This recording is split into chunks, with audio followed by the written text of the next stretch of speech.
Hello friends, welcome back to my channel cooking with Sayani. আজকে আবারও একটি সম্পূর্ণ নিরামিষ রেসিপি নিয়ে চলে এসেছি, যার নাম চাল পটল।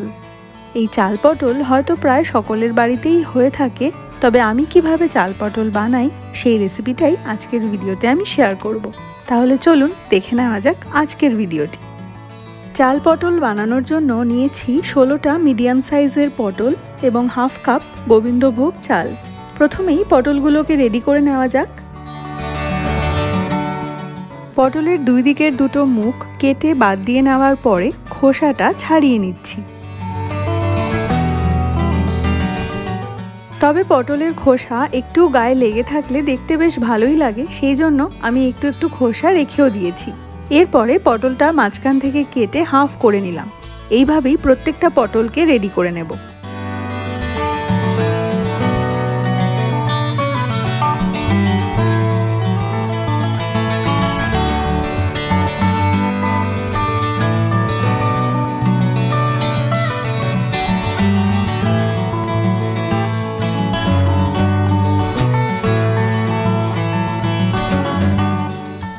সমস্ত পটলগুলোকে কেটে রেডি করে নিয়েছি।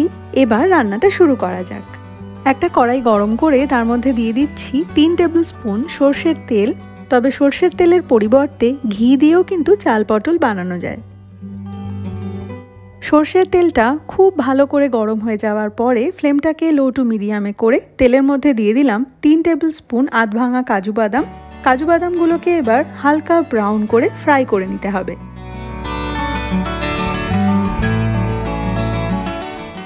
কাজু বাদামগুলো ফ্রাই করতে করতেই তেলের মধ্যে দিয়ে দিলাম 2 চামচ পরিমাণ কিশমিশ।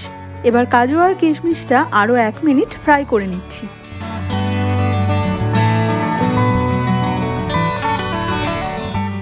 আরও 1 মিনিট কাজু কিশমিশ ফ্রাই করার পরে কাজু বাদামের কালারটাও চেঞ্জ হয়ে লাইট ব্রাউন হয়ে গেছে আর কিশমিশগুলো খুব সুন্দরভাবে ফুলে উঠেছে। এখন তেল থেকে তুলে নিলাম।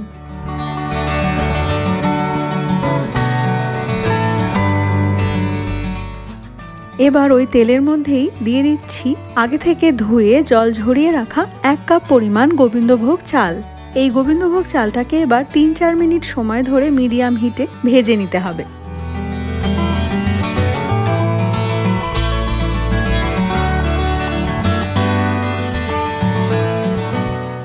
চালটা ভাজা হয়ে গেছে। এবার কড়াই থেকে তুলে অন্য একটা পাত্রে রেখে দিচ্ছি। যেহেতু এখন কড়াইতে খুব সামান্য পরিমাণেই তেল রয়েছে, সেই জন্য দিয়ে দিলাম আরও 2 চামচ পরিমাণ সর্ষের তেল। তেল ভালো মতো গরম হয়ে যাওয়ার পরে কেটে রাখা পটলগুলোকে তেলের মধ্যে দিয়ে দিচ্ছি। মিডিয়াম টু হাই হিটে 3-4 মিনিট সময় ধরে পটলগুলোকে ভেজে নিতে হবে।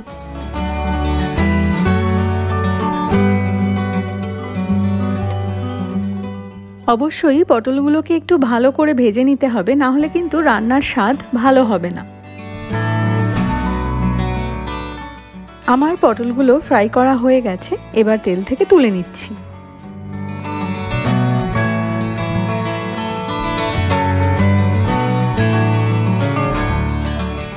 এবার ওই তেলেই ফোড়ন হিসেবে দিয়ে দেব 1 চামচ গোটা জিরে, একটা দারচিনির টুকরো, 4-5টা লবঙ্গ, 4টে থেতো করে রাখা ছোট এলাচ, একটা তেজপাতা এবং 4টে মাঝখান থেকে চিড়ে রাখা কাঁচা লঙ্কা। এবার এই ফোড়নগুলোকে মিডিয়াম হিটে 30 সেকেন্ডের জন্য ফ্রাই করছি। ফোড়ন থেকে খুব সুন্দর গন্ধ বেরোতে শুরু করেছে। এবার কড়াইতে দিয়ে দিলাম 2টো মিডিয়াম সাইজের আলু। আলুগুলোকে ডুমো করে কেটে রাখা ছিল। আলুটা ভাজা হতে হতে একটা মশলার মিশ্রণ বানিয়ে নেওয়া যাক। আর তার জন্য একটা মিক্সিং বোলে নিয়ে নিলাম 2 চামচ পরিমাণ আদা বাটা, 1 চামচ জিরে গুঁড়ো দিলাম, 1 চামচ ধনে গুঁড়ো, ছোট 1 চামচ হলুদ গুঁড়ো, সুন্দর রং হওয়ার জন্য দিয়ে দিলাম 1 চামচ কাশ্মীরি রেড চিলি পাউডার, দিয়ে দিচ্ছি স্বাদ অনুসারে লবণ। এবার অল্প একটু জল অ্যাড করে সমস্ত কিছুকে ভালো করে মিশিয়ে নিতে হবে।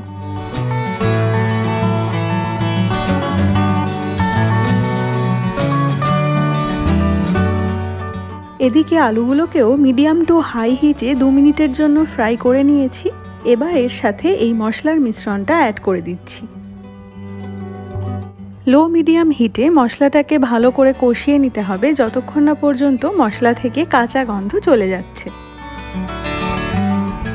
প্রায় 5 মিনিট সময় ধরে মশলাটা কষিয়ে নিয়েছি।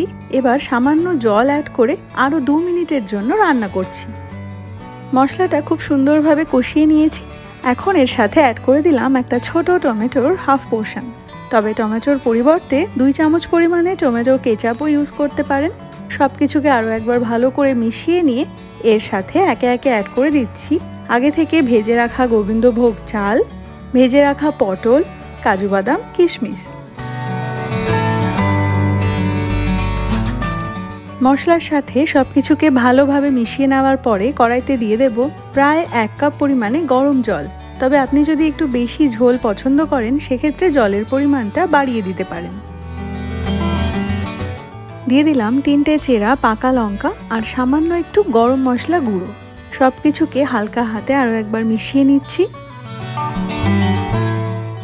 ঝোলটাও ফুটতে শুরু করেছে। এবার ঢাকা দিয়ে মিডিয়াম হিটে 5 মিনিটের জন্য রান্না করে নিলাম। 5 মিনিট পরে ঢাকনা খুললাম। গোবিন্দভোগ চাল, পটল, আলু সম্পূর্ণ সেদ্ধও হয়ে গেছে আর রান্নাটাও প্রায় হয়ে এসেছে। সব শেষে অ্যাড করে দেব 1 চামচ পরিমাণে ঘি।